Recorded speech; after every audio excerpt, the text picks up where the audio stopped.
la de victimología en el Instituto Nacional de Ciencias Penales, porque yo me di cuenta que me faltaban herramientas para atender a las víctimas, sobre todo a las víctimas de violencia de género, y aún así ya teniendo la maestría en victimología, ya teniendo esas herramientas, ese lenguaje especializado, me di cuenta que me faltaba especializarme más, que fue como hice la especialización en género y derecho humano, porque me hacían falta esas herramientas, y fue ahí cuando entendí algo muy importante, que a veces cuando no nos adentramos tanto o no nos comparten ese conocimiento, nos quedamos con la idea de las feministas dicen, o para ellas, las mujeres están sobre los hombres, cuando en el origen nunca fue así, era simplemente buscar esa igualdad.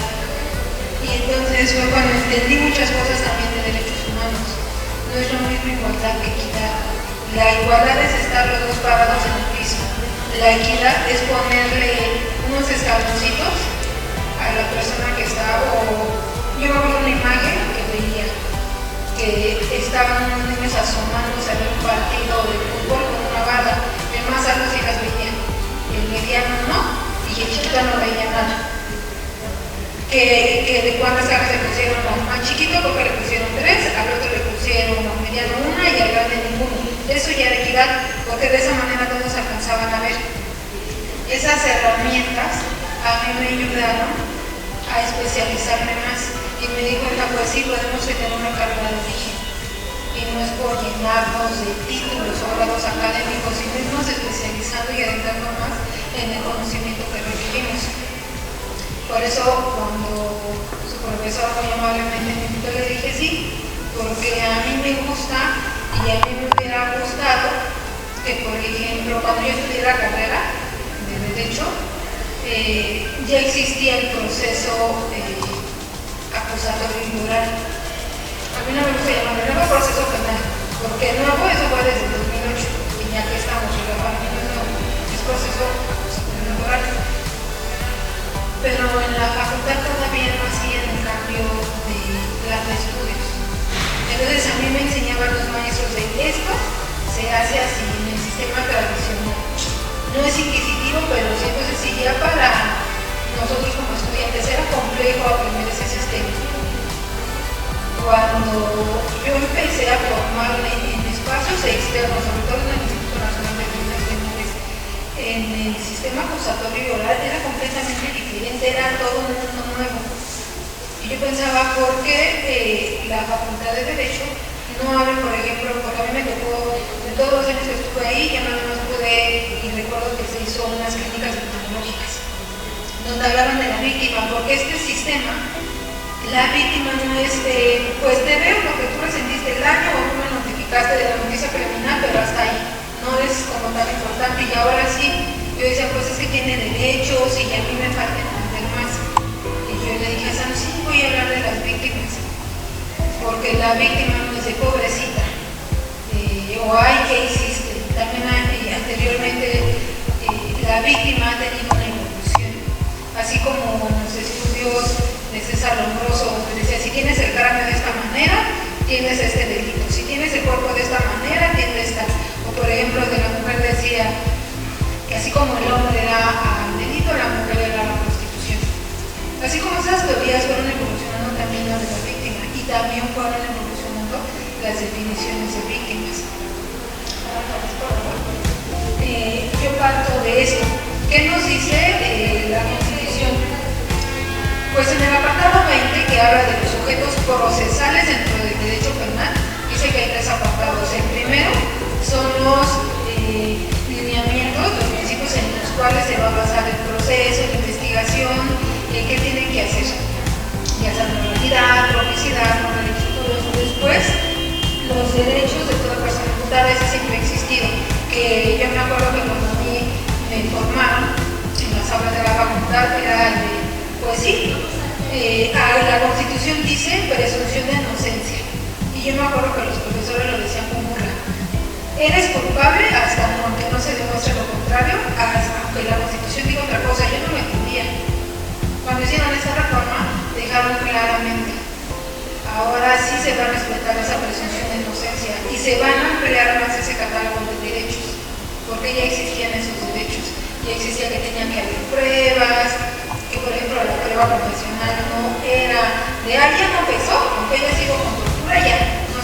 investigando, se comentó eso y se agregó algo muy importante, un capítulo de las víctimas, y dice claramente el apartado C del artículo 20, de los derechos de las víctimas o del ofendido. En nuestro Código Penal ya existe el ofendido, que era pues la persona que sufre el menoscabo, por ejemplo, a la persona que le robaron, que sufrió un menoscabo sus bienes, un hecho de tránsito, que decíamos, puede haber lesiones y daño en propiedad ajena. Sí, les dice, sigue, ¿quién es el imputado? Y a la víctima la dejaban olvidar y ahora no, ya tiene derechos. Pero para saber quién es ese, porque el derecho penal y el lenguaje del derecho penal habla de forma indeterminada y dice el sujeto activo del delito es quien comete tal, o será acreedor a tal pena o a tal sanción, quien es indeterminado porque dice la persona, el hombre, la mujer, no. También de la víctima decía es quien resiente el daño. Y cuando hablamos de víctimas, a veces olvidamos que también son personas. Entonces, para entender esa parte de las víctimas, donde entra la victimología, y que no es, a veces nos enseñaban, la víctima es un espejo de la criminología, está el criminal y está la víctima.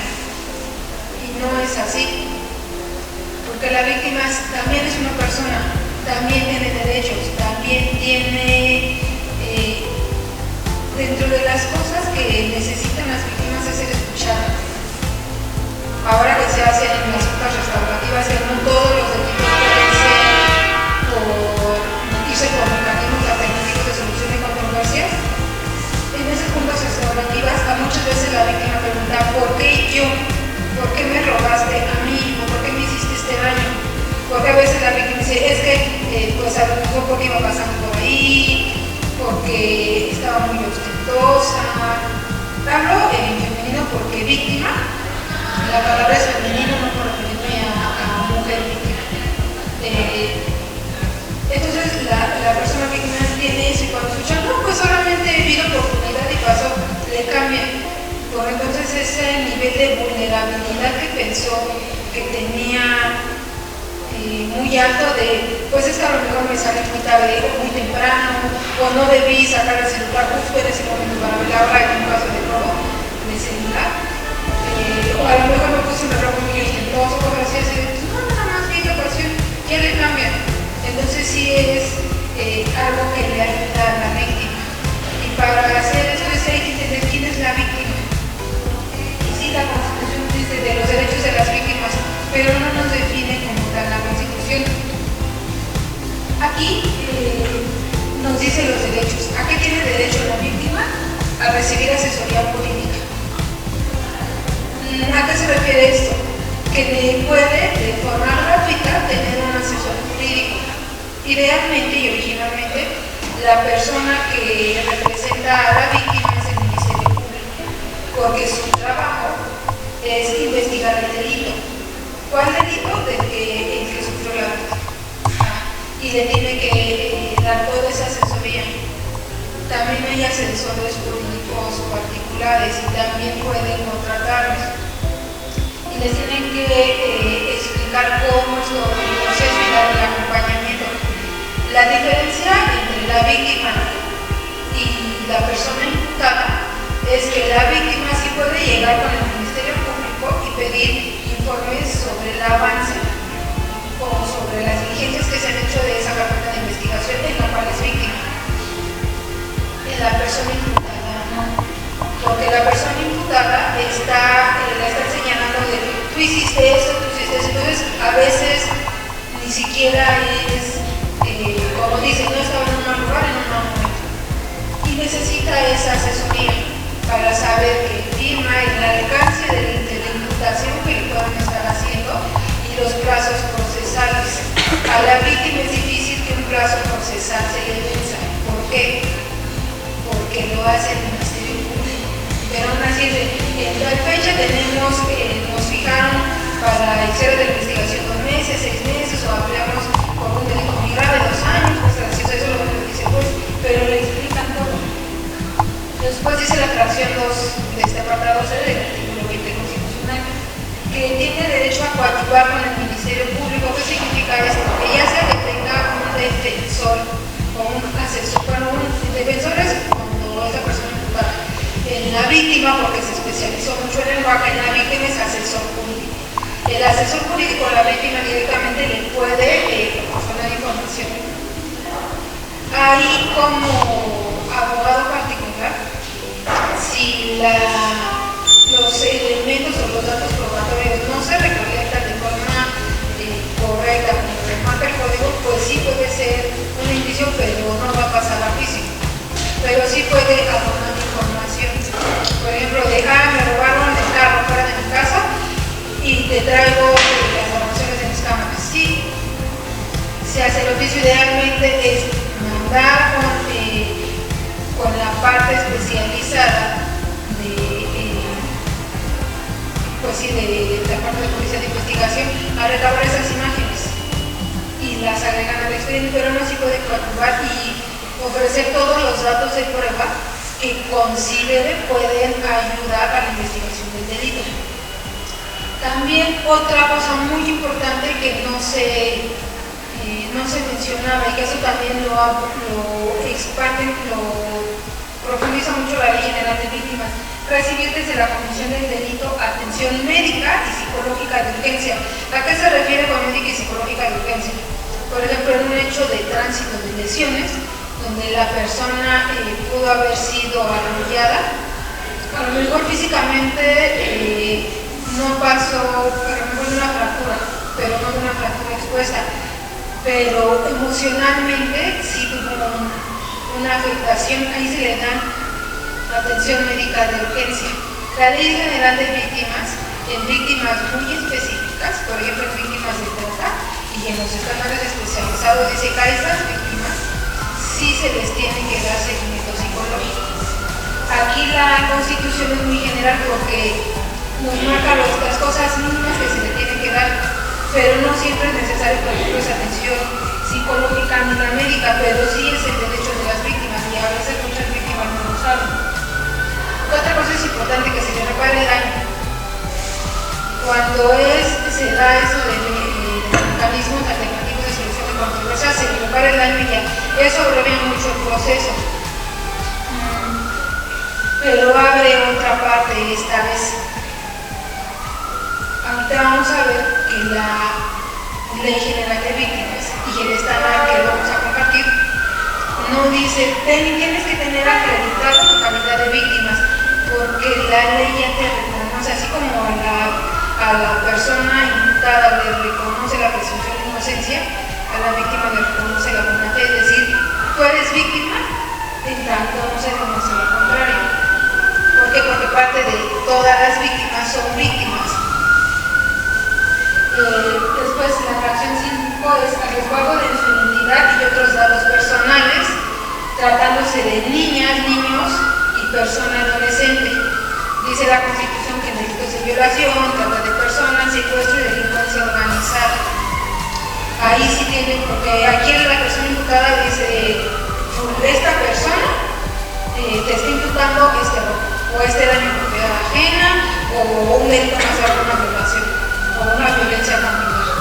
Y te dice quién es la persona. En este tipo de delitos no. La víctima tiene ese derecho a la protección de sus datos personales.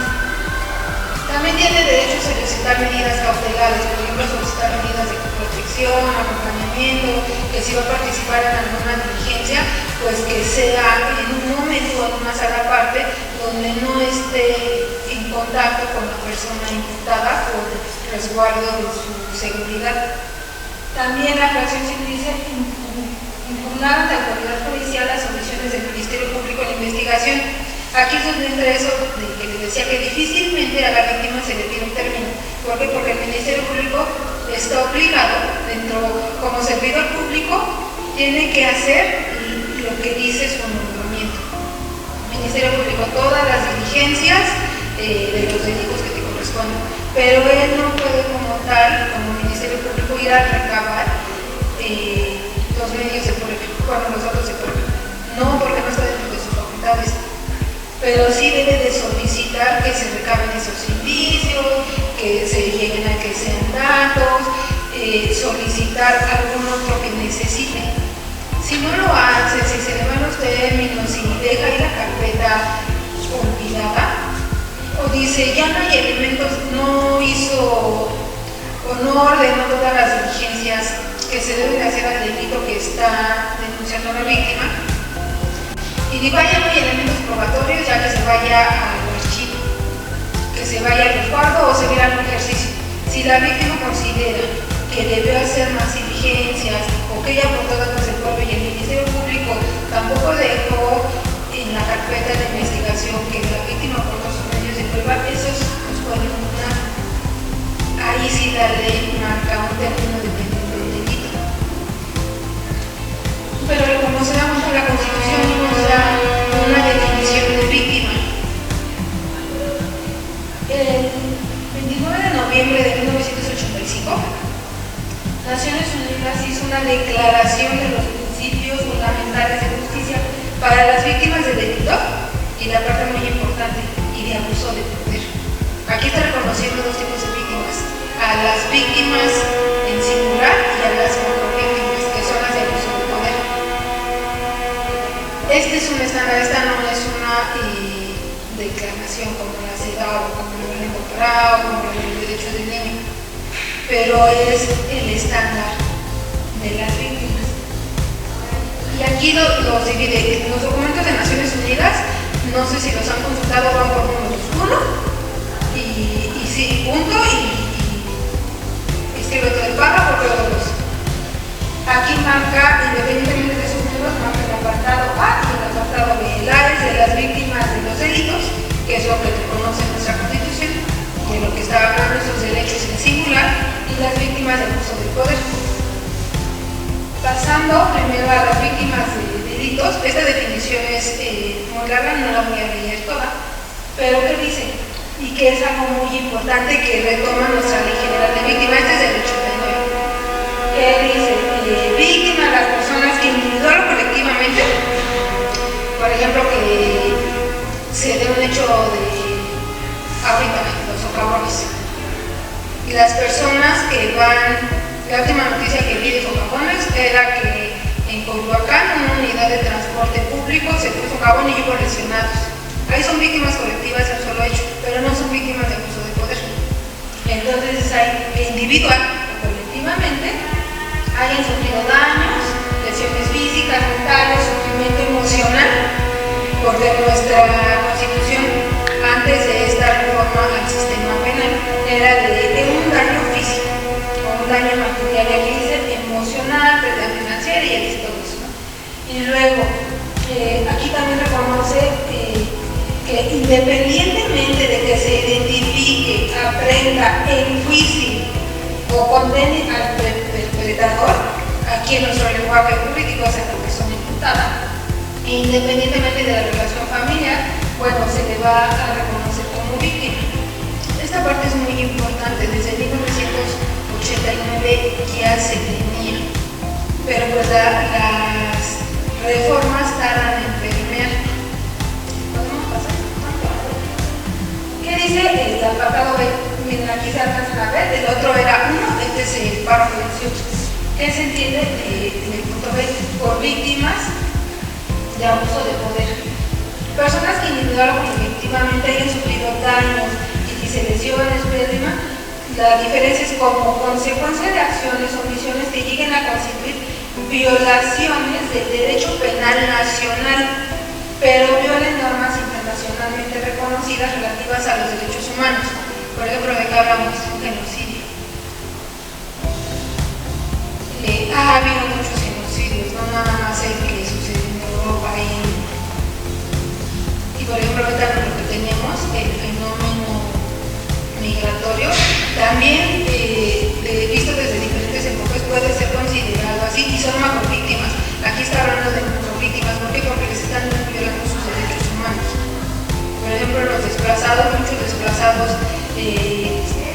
muchos migrantes son desplazados. ¿Y por qué migran? Por la protección de su vida, porque en su país ya no tienen las condiciones o ya no existen las condiciones adecuadas para que ellos puedan seguir viviendo o para que alguien les garantice su vida. Ya los niveles de violencia son muchos. Por eso dice, relativas a derechos humanos. Esto bajó a nuestra Ley General de Víctimas. ¿Y qué dice el artículo 4? Aquí nos dice, víctima directa es la persona que resiente el daño directamente. Por ejemplo, me contaba que le tuvieron una conferencia de la víctima, de una víctima indirecta de un delito de feminicidio. Antes no es que no existiera el delito de feminicidio. Bueno, el hecho de, no es que no existiera el fenómeno del feminicidio, claro que existía, sino que no estaba reconocido en los códigos. A partir de que se reconoce, se le da ese reconocimiento también a las víctimas indirectas. Es decir, si es víctima directa, te atiende. Y por algunos delitos, por ejemplo, en trata de personas, a muchas, el fenómeno que tenemos aquí en cuanto a trata de personas es mujeres y niñas. Las mujeres que las enganchan con propuestas de trabajo, algunas ya tienen hijos. Sus hijos son víctimas indirectas. Al momento de brindarles atención a las víctimas directas, porque aquí te dice la ley, es víctima directa o, si no existe ya la víctima indirecta, por ejemplo también en un homicidio, a la víctima o en un desaparecido, la víctima indirecta. Son terceras personas. ¿Cómo? Como terceras personas. Es que terceras personas, por ejemplo, sería un primo. La víctima indirecta es su familiar directo o su dependiente. El víctima de feminicidio si tiene hijos, sus hijos, si no sus padres, es dependiendo de ahí a quién reconoce la ley, quién sufrió más el daño, pero no reconoce a todos. En trata de personas son los hijos a los que también se les da la ayuda, porque en víctimas de trata de personas, una de las cosas que dice es el derecho a la reunificación familiar. Por ejemplo, ayer la víctima directa podría ser Fátima y la indirecta sería tu hermano Daniel, ¿no? Sí, ¿no? Ahora es que no. Más bien Daniel ya no entraría porque Daniel ya falleció. Entonces entrarían sus papás, por ejemplo, la señora Lorena y su esposo. Entonces ellos serían las víctimas indirectas del feminicidio de Fátima y pues por la negligencia del directo Daniel también. Sí. Pero la ley sí reconoce una o la otra. ¿Y por qué especifica? Hay víctima directa, se la tiene la directa. Hay víctima indirecta, nada más a una, o a algunas dependiendo del delito. Porque los recursos son, las partidas presupuestales están marcadas para víctimas de trata, tanto para víctimas de secuestro, y hay filtros. Y si le vas a dar un apoyo, o le vas, porque la Ley General de Víctimas dice, y así como dice la reparación, ¿quién es la persona obligada a la reparación del daño? La persona que provocó el hecho victimal. El lenguaje jurídico es delincuente, el lenguaje criminológico es delincuente, porque no es que le pongamos una etiqueta, sino que ya se comprobó el sentenciado.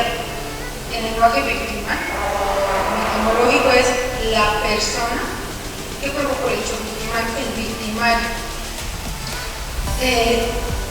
Pero si no se ha identificado o no tiene los medios para pagar, es el Estado quien hace esa reparación del daño. Y por eso dice es víctima directa, indirecta, y le toca tanto y hace. Por ejemplo, no sé si conocen la sentencia de Campo Algodonero. Es una sentencia que se mete en la página de la Corte Interamericana de Derechos Humanos se meten al buscador, no vayan a buscar en inteligencia artificial, se meten al buscador y bajan la sentencia. Y ahí dice a quién se reconoce como víctima indirecta y todas.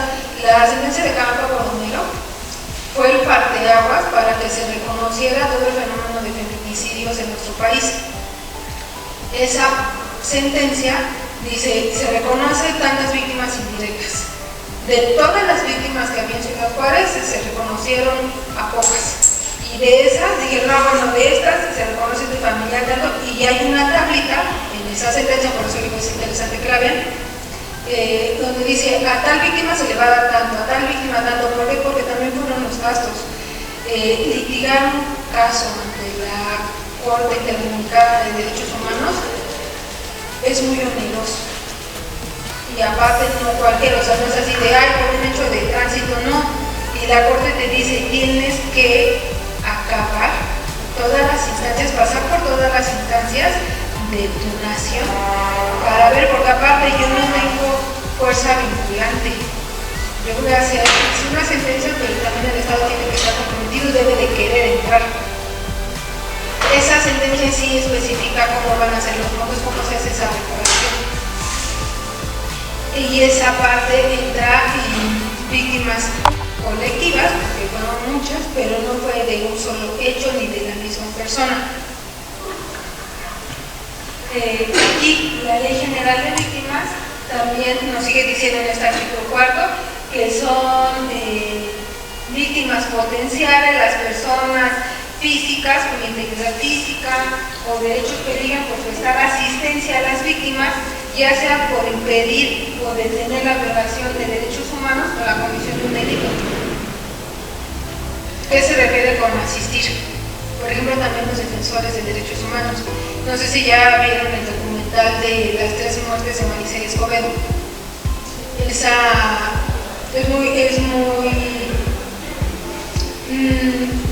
nos da un panorama y nos amplía el panorama de cómo es el fenómeno, no nada más de la violencia y otros temas que tenemos, sino de cómo pasa de ser víctima indirecta de un feminicidio, a ser luchadora de derechos humanos, a ser víctima directa de un feminicidio.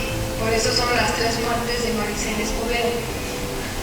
Aquí también dice, pues reconozco también la protección que pueden tener esas personas. Por ejemplo, hay muchas organizaciones de la sociedad civil que apoyan a las víctimas, que las representan de manera gratuita y que a veces los asuntos en los que están inmiscuidas sobre el hecho victimal, pues es delicado, no tanto de delincuencia organizada, pero sí exponen su vida, ellos también las protegen, porque por prestar sus servicios, por prestar su asistencia, por ejemplo, una persona psicóloga que dice, pues es que ¿para qué? Para algunos delitos, por ejemplo, delitos de menores, sobre todo en los que tienen que ver con su libre desarrollo psicosexual, tienen que estar acompañados de un psicólogo especializado en el momento de tomar la diligencia. Esas personas también, si están en peligro, necesitan esta protección y se les debe de dar, y la misma ley lo reconoce. Aquí que habla después de la calidad de víctima, cómo se adquiere, bueno, pues que ya aquí en los términos establecidos en la presente ley, con independencia de que se identifica, prenda, condena, responsable del daño. Por eso les decía del estándar, que retomó mucho de esa definición, porque esa definición es muy amplia, pero no es limitativa. Y es así, lo mínimo que tienes que tener en tu ley es esto. Cuando se hizo la reforma a nuestra Constitución de derechos humanos era porque cuando yo estudié la carrera era la pirámide de Kelsen. Primero la Constitución, después las normas federales, luego los tratados internacionales y luego nuestros códigos. Y ahora, ¿qué dice esa reforma? Vas a aplicar la norma que sea más protectora, la que sea más protectora al caso concreto, porque todos los casos son diferentes, ¿no? Y tienen sus particularidades. Y eso es lo que hace, se amplió esta definición. Y que aquí también que dice, que nos reconoce en este último párrafo del artículo 4, las víctimas colectivas o las macrovíctimas. El lenguaje victimológico son las macrovíctimas. Grupos, comunidades o organizaciones sociales que hubieran sido afectados a sus derechos. Por ejemplo, las comunidades indígenas cuando son desplazados son víctimas colectivas. Los migrantes o las personas que no como tal son pertenecientes a comunidades indígenas, pero que han sido desplazados por el fenómeno de la delincuencia, que tienen que literalmente dejar sus hogares y que se van con lo que traen, son desplazados y son macrovíctimas. Sí puede ser una familia, 2, 3, pero abandonan la comunidad. Y cada una tiene un nivel de daño diferente, una vulnerabilidad diferente, pero son macrovíctimas. Aquí que dice el artículo 5, yo le decía, vamos a partir por la víctima. Ya sabemos que es una víctima, ¿cómo la clasifico? Una víctima directa y una víctima indirecta. Y también sabemos si hay víctima directa y víctima indirecta. Hay las víctimas individuales, las víctimas colectivas, y también entendemos esta parte de las víctimas de abuso de poder. El artículo 5 tiene diferentes apartados. Por ejemplo, también habla de esta manafe que les decía, de la gratuidad de los servicios, de que tienen que ser complementarios, todo eso. Pero yo me voy a referir al enfoque diferencial y especializado. ¿Qué dice? Bueno, que reconoce la existencia de grupos de población con características particulares o con mayor situación de vulnerabilidad en razón de su edad, género, preferencia o orientación sexual, etnia, condición de discapacidad u otros. Si han leído la Constitución, en el artículo 1, cuando habla de la no discriminación, también habla de esto, que no se va a discriminar por edad, género, sexo, preferencia, origen étnico. Y bueno, regresar hasta que dice, porque es de la Constitución, van permeando en las leyes. Aquí permeó eso y dice, en consecuencia se reconoce que ciertos daños requieren de una atención especializada que responda a las particularidades y grado de vulnerabilidad de las víctimas. ¿Por qué? Porque en un hecho de tránsito, que haya personas lesionadas, no se le va a dar la misma atención a un niño que a un adulto o a un adulto mayor.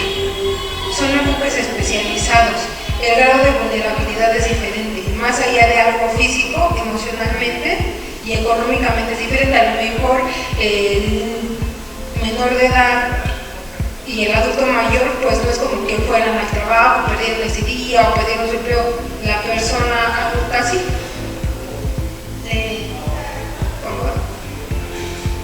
Entonces, ¿qué nos sigue diciendo? Que las autoridades deben aplicar la ley ofreciendo en el ámbito de sus respectivas competencias, porque no pueden ofrecer algo que no se les esté facultado, garantías especializadas y medidas de protección a los grupos expuestos a un mayor riesgo de violación de sus derechos. Aquí dice como niñas y niños, aquí dice jóvenes. Esta ley es del 2013, ha tenido sus reformas, pero ahora el lenguaje especializado es persona adolescente, porque antes era niño, niña y adolescentes. Para ser inclusivo es persona adolescente. Mujeres, adultos mayores, personas en situación de discapacidad, migrantes, personas pertenecientes a pueblos y comunidades indígenas, afromexicanas, porque no estaba considerado esto, ya no son una minoría, ya están visibilizadas, porque una de las cosas que dice la autoridad feminista, lo que no se nombra no existe. Personas afromexicanas, personas defensoras de derechos humanos, por eso les hablaba de este documental de Maricela Escobedo, y así como ella, hay muchos. Por ejemplo, había un defensor de la mariposa monarca y lo mataron. Ese es otro caso que fueron víctimas por la actividad que desempeñaban, no porque cometieran un delito. Periodistas, porque también anteriormente se había estado dando mucho, decían lo silenciaron, pero no era que lo silenciaron, es que estuvieron privando a algunos periodistas que hacían periodismo de investigación de su vida, porque en su labor decían, destapaban cosas o tenían nexos con el narcotráfico o se hicieron entrevistas, cosas así, y lo privaban de la vida, y ahora les dijeron, pues sí, vamos a darles esa protección a los periodistas. Personas en situación de desplazamiento interno, porque ya se reconoció esto, que esto no es un fenómeno nuevo, es un fenómeno que tenemos de hace muchos años. Y también nos dice que en todo momento se reconocerá el interés superior del menor. Yo les estaba hablando de que esta declaración de los principios es el estándar de las víctimas. El estándar de los niños, aparte de nuestra ley general, es la declaración sobre los derechos del niño.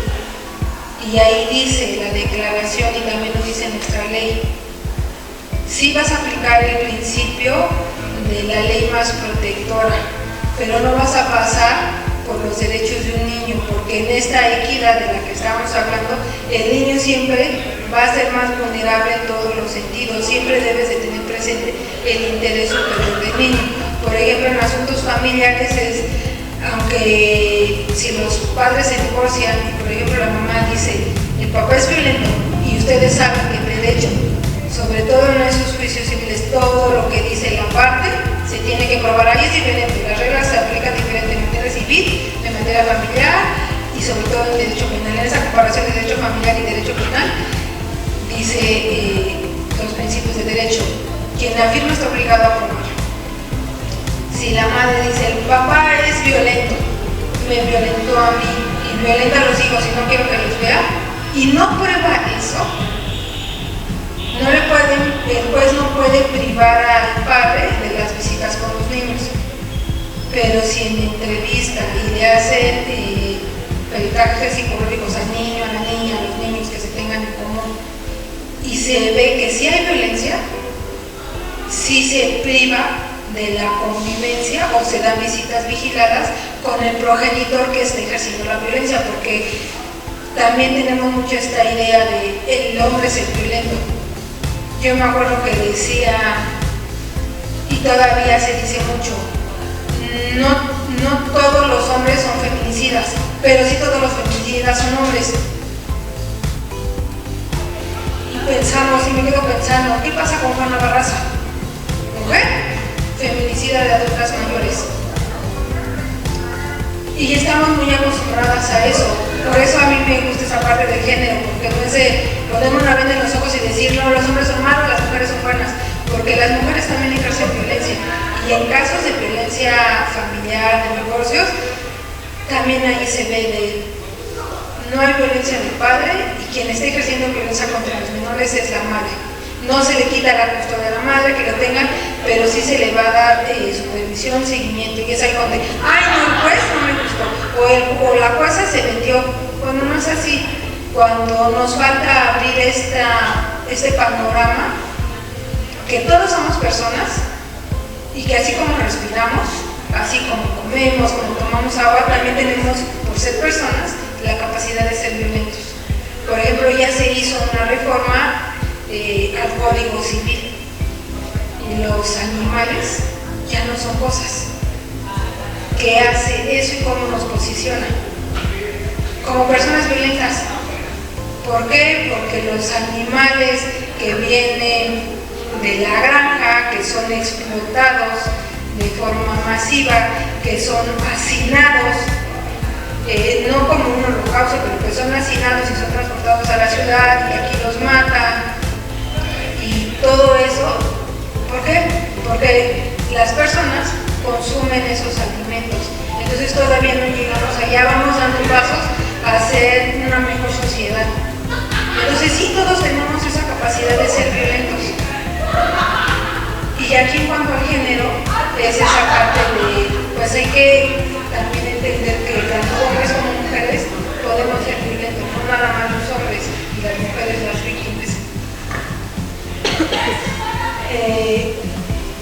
¿Y qué nos dice este principio también? Que va a haber la adopción de medidas que respondan a la atención de dichas particularidades y grado de vulnerabilidad.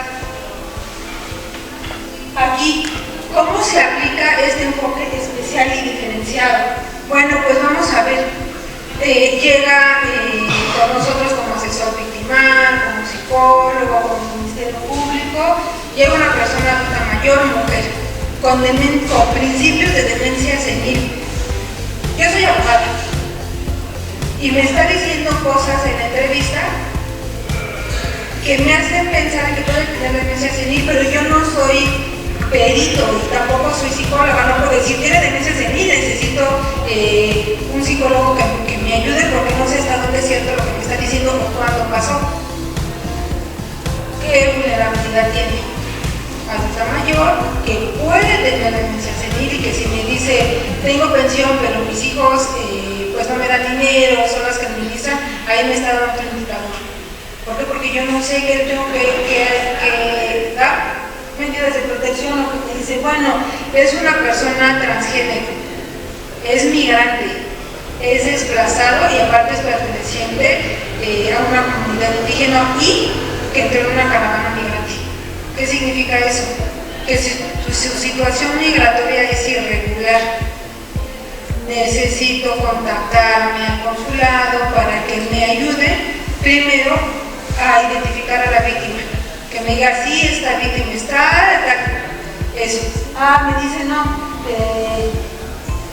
es una persona que vive en la calle y que fue víctima de lesiones, porque mis compañeros con los que vivo en la calle me pegaron por la cobija, porque me regalaron una cobija nueva. Es un grado de vulnerabilidad diferente, es un entorno completamente diferente y no voy a atender de la misma manera a esa persona que vive en la calle, a esa persona migrante, a esa adulta mayor. Y sí hay que ampliarlo, porque vemos la ley y dicen, sí, que se aplica, es una víctima, sí, mándala a menores, o mándala a del adulto mayor. ¿Y qué tal que viene a denunciar un delito de violación y tú ya por el adulto mayor la estás mandando a la agencia? O sea, otra agencia especializada. Aquí, por ejemplo, el enfoque de género. ¿Qué hace la perspectiva de género? Permite entender que la vida de las mujeres y hombres, esta definición me gusta porque dice mujeres y hombres, pueden modificarse en la medida en que no está naturalmente determinada. El género es un constructo social, el sexo no lo podemos cambiar. Nuestros genitales, a través de alguna operación, sí podemos reasignarlos, podemos cambiarnos el nombre. Pero lo que ya viene codificado en nuestro ADN no lo podemos cambiar. Eso es una huella que deja marca. Sí podemos tomar un máximo, pero no es eso. El género es una cosa y el sexo es otra. La identidad de género es otra, la expresión de género es otra. Aquí habla de género como constructo social. Por ejemplo, aquí en Oaxaca tenemos una comunidad, una parte de Oaxaca de los valles centrales, que existen los mushes. Los mushes son hombres. ¿Conocen a Lenny Tacos de Canasta? Sí. Es un mushe. No es un transexual, es un hombre que no está operado, pero que se viste como mujer. En Oaxaca son personas que su familia agradece tener un mushe. ¿Por qué? Porque como no es un transexual, es un hombre que le gusta vestirse como mujer y que socialmente se identifica como mujer y hace los roles de mujer, pero que tiene la fuerza de un hombre, los papás dicen gracias porque me va a cuidar. No se va a casar y va a estar aquí al pendiente de nosotros. Y sí, son personas que no se van a operar. Las personas transexuales sí buscan esa reasignación porque se sienten, por ejemplo en este caso, mujeres, y buscan que sus genitales sean acorde con su sentir. En este caso no sienten esa disonancia, simplemente es, en mi rol soy mujer, en mis genitales soy hombre y no hay problema. Muchos así, entonces ahí que es entender esta parte del género, que son constructos sociales y que son modificables. Por ejemplo, aquí pues somos una sociedad monógama, somos una sociedad hegemónica, machista, que dicen, pues sí, los hombres pueden andar con 2, 3 sin que se enteren y no pasa nada. Pero en nuestro código civil no se permite la poligamia. Antes era un delito la bigamia. Socialmente es de, sí, somos poliamorosos y todo. En otras culturas sí existen los matriarcados. En otras culturas, por ejemplo, hay una parte en China, un país machista, que dice es mejor un hombre y vale más que tengas un hombre y que nada más en la ciudad puedes tener un hijo y te tienes que casar con una mujer que sí te pueda dar hijos. En ese mismo país hay una sociedad de mujeres, de matriarcas, hacen fiesta y ellas son las que escogen al hombre y se pueden casar con 1, con 2, con 3, con los que quieran y tienen hijos y los hombres no están viendo de ¿es mío o es de él? No, y los hombres cuidan a los hijos como si fueran todos.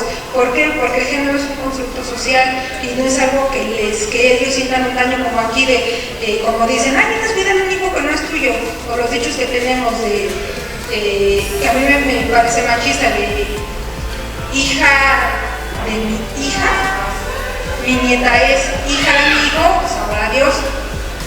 Allá no, avanzando. Antes se escuchaba mucho, ahorita ya no, afortunadamente. Antes era no puedes salir si eres mujer, después de las 9 ya no puedes, casi de había toque de queda, ahora ya no. Pero sin embargo los niveles de violencia siguen muy altos y se pues sal, pero cuídate, avisa. Y es donde vemos esta otra parte de nuestro enfoque de género, cómo se aplica. Bueno, en la igualdad y no discriminación, por eso les decía, en la Constitución dice que esto y esto está prohibido porque es discriminación. ¿Cómo aplica la discriminación? Por el sexo, por el género, edad, raza, el color, orígenes étnicos, sociales, nacionalidad. Por ejemplo, antes decía, ay, es una persona ilegal. ¿A qué se referían con eso? A las personas que entraban de manera irregular al país. Y por eso se decía, no hay personas ilegales, solo personas que ingresan irregularmente. ¿Por qué ingresan sin documentos? O ingresan, a lo mejor pueden traer alguna identificación de su país, pero no tenían pasaporte, no cruzaron su ingreso, no fue por una aduana, o sí traían pasaporte, pero su ingreso no fue por una aduana. Entonces, pues tampoco se les puede criminalizar. Por ejemplo, a las víctimas de trata, el estándar dice, no, una de las cosas que les impide a las víctimas de trata reconocerse como víctimas de trata o participar es que durante todo su cautiverio están, si a ti te agarran, vas a estar privado de tu libertad porque ingresaste sin documentos o ingresaste con un pasaporte falso. Entonces, es uso de documento falso, es un ingreso ilegal. Estás cometiendo prostitución y les meten todas esas ideas, ese miedo. Y el estándar dice, no, es víctima de trata, tampoco la puedes obligar a participar en la investigación.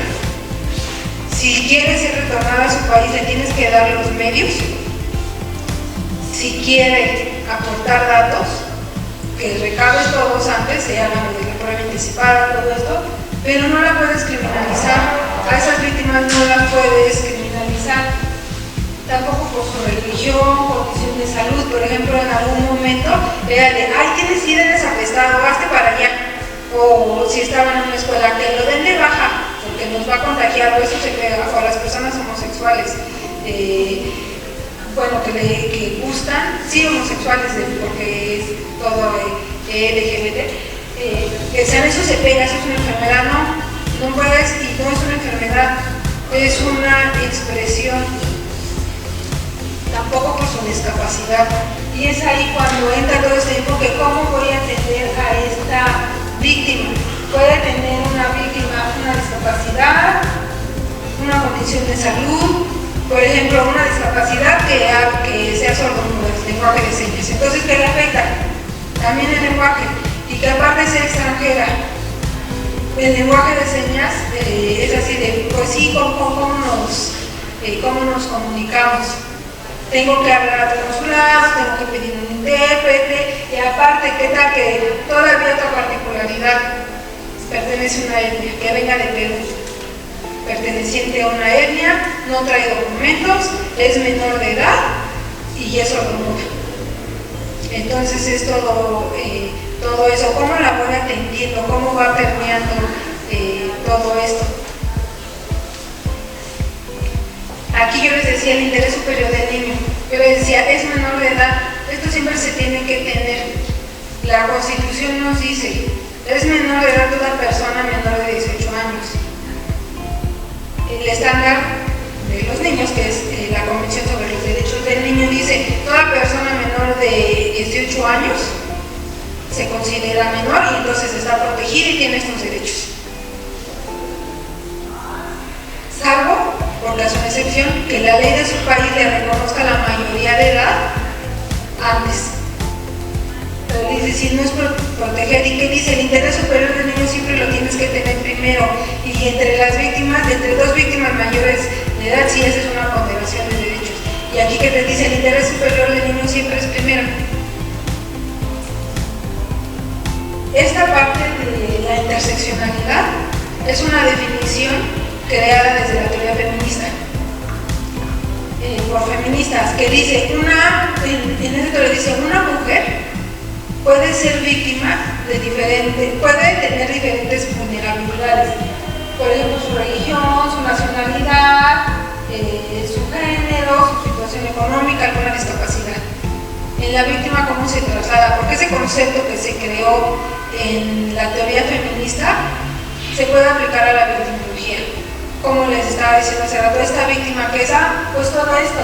Y es ahí cuando lo vemos de forma visual cómo afecta, cómo tiene diferentes grados de vulnerabilidad una sola persona, nada más de, es un desplazado. Por ejemplo, a las mujeres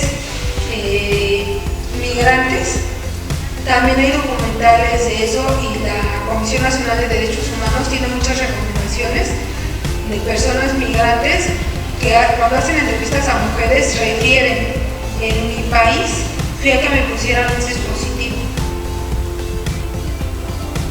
aunque sean menores de edad, porque como iba a pasar por México, sabemos que las mismas personas que nos ayudan a cruzar nos violan, o que en el camino, en la caravana, nos violan, o que pasamos por ciertos poblados y nos violan, y al menos un dispositivo no me libra de la violación, pero me libra de un embarazo no deseado.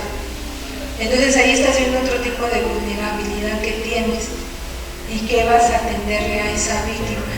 Por eso esta parte del enfoque diferencial a mí me parece muy importante, porque como abogados, como criminalistas, como profesionales decimos, pues sí, yo decía, sí soy abogada, y en mi desempeño, en mi desenvolvimiento profesional me fui dando cuenta que me faltaban más cosas. A mí me hubiera gustado que me explicaran esto. Una vez me tocó un asunto que mi jefe me manda y me dice, es una privación ilegal de la libertad, y me explica rápido, esta mujer se vio con su exnovio, su exnovio la priva de la libertad, la golpea por 3 días, la tiene en un despoblado en Texcoco, ella se escapa, presenta la denuncia y hay que darle seguimiento, así me dice, hay que darle seguimiento, ya que le reparen el daño, porque nada más quiere que le reparen el daño, porque ella vendía plata y quiere que le dé lo que traía en efectivo, o que se lo depositen. Sí, a mí me dijo eso, Carlos. Hablando con la víctima, me cuenta que el papá de la persona que era su novio la violó. Me cuenta cómo fueron los hechos. Ella va saliendo de su casa, este hombre le dice, vamos a hablar, hay una fiesta, quedaste de ir, mi familia, que se toma un vaso de una bebida y que se empieza a sentir mal y que ella le dice, oye, ya me quiero ir, sí, ya, siempre te pones mal, vas a hacer tu show, se pone agresivo. Él ya estaba tomado y ella se quiso orar, voy a llevar a mi casa, le dice, no, te voy a llevar a mi casa para que no hagas el ridículo, yo me voy a regresar a la fiesta. Se supone que la deja en la casa de él y él se regresa a la fiesta. En ese inter, el papá del exnovio la viola. Y después, con los días siguientes, al parecer el exnovio sí se había dado cuenta y le empieza a decir, eres un maestro, eres un aquello, y por eso te pasan cosas, y ahora no te vas a ir, tú no vas a ser mi madrastra, o sea, sí sabía. Y así como me formaron a mí, tienes que dar la noticia criminal. Yo dije, pues hay que denunciarlo. Y ella me dijo, no, de lo que ya no haya pruebas físicas, hay que denunciarlo. Y ella me dijo, no. Yo le dije, sí, y ahí estaba el señor, y yo los vi burlones. Y le dije, sí, pues es que se va a quedar impune. Y me dijo, no, yo nada más quiero que me paguen, porque necesito trabajar, porque pues tengo 2 hijos, de eso vivo, ya no quiero denunciar, ya no quiero seguir aquí. Le dije, todavía le insistí. Y le dije, si no denunciamos, después no vas a poder renunciar. Y me dijo, no me importa, ya no me quiero acordar. En ese momento yo no había estudiado la victimología y mucho menos la especialidad en género. Por eso lo insistí, por cómo me formaron en esa parte jurídica. Que denuncie, mientras más pronto mejor, porque se pierden pruebas y todo. Si yo hubiera tenido la formación, le hubiera hecho comentarios diferentes como, está bien, desde la primera vez, no quieres denunciar, está bien, pero pues sí es pertinente que tomes terapia, que sanes esto, porque eso no te define, ni te va a marcar, tú no tuviste la culpa, y si no quieres, está bien, pero no fue así. Por eso, si yo hubiera también sabido esto, que ella situación económica tampoco era, porque ya era, para ella era urgente que le pagara, yo lo hubiera entendido diferente. Por eso le decías así, el enfoque especial y diferenciado, porque lo vas incluyendo y ya es algo que se te hace normal, porque cuando te dicen 2 más 2, 4 en automático. Es una persona así, así, ya ves, es un menor, la ley de desplazados, la ley de trata, es un niño menor, todo eso. ¿Por qué? Porque nos va formando y nos va especializando más. Entonces, pues yo les doy las gracias por compartir este rato conmigo. No sé si tengan alguna duda o algún comentario. Lo que mencionó lo último, que para pagar y eso, ahí entra que tiene que tener más formación, ¿no? Al acercarse a la víctima. Pues es que yo no sé, yo en ese momento no lo sabía. Desde la victimología, en derecho penal son 2 partes, el sujeto pasivo y el sujeto activo. Y en victimología es poner a la víctima en el centro, preguntarle a la víctima qué quieres. Eso cambió mi enfoque. También en asuntos de violencia familiar, me decía, me quiero divorciar. Yo como especialista digo violencia familiar, me quiero divorciar. Y me iban contando, pasó eso y todo, y me referían a hechos de violación, hechos de abuso sexual. Yo las escuchaba y al final les decía, esto que me referiste constituye un delito, que se llama así, esto constituye esto. ¿Tú quieres denunciar? Denunciar implica esto, y les explicaba todo. No quiero que lo metan a la cárcel, me quiero divorciar. Si se puede la pensión, sí, si no, ya. Simplemente ya no quiero estar casada con él. Está bien. Ya no insisto. Siempre escuchar a la víctima. ¿Qué quieres? A veces nos enseñan a escuchar al cliente, porque representamos sus intereses. Pero es cuando lo ves con esta perspectiva victimológica, es escuchar a la víctima qué quiere. Y también que si la víctima quiere venganza, tratarla de centrarla. Y no nos corresponde a nosotros que entienda que la venganza pues es lo correcto, pero sí explicarle, el sistema judicial es así, quien va a decidir es el juez, nosotros tenemos que aportar los mayores datos de prueba. A lo mejor no le dan la condena máxima, pero si usted quiere decir algo, a veces los mismos jueces le preguntan en el juicio a la víctima, ¿quiere decir algo? O la víctima indirecta desea decir algo y le dicen muchas cosas o no le dicen nada. A veces cuando le dan la palabra no es suficiente. Sí se le explicará a las víctimas cuando tienen esas ganas de venganza, sobre todo a las víctimas indirectas, si usted hace eso, el sufrimiento de su familia, usted va a cometer un delito o puede cometer un delito y el sufrimiento de su familia va a ser mayor. Y esto que ya pasó usted, posiblemente lo pase su familia. No es que nosotros en hacer entender a las personas, pero sí les podemos, poniéndolas en el centro, escucharlas y poder dar una guía de qué se puede, qué no se puede hacer y cuáles son los alcances. Finalmente la decisión siempre la toman las víctimas. ¿Alguna otra pregunta?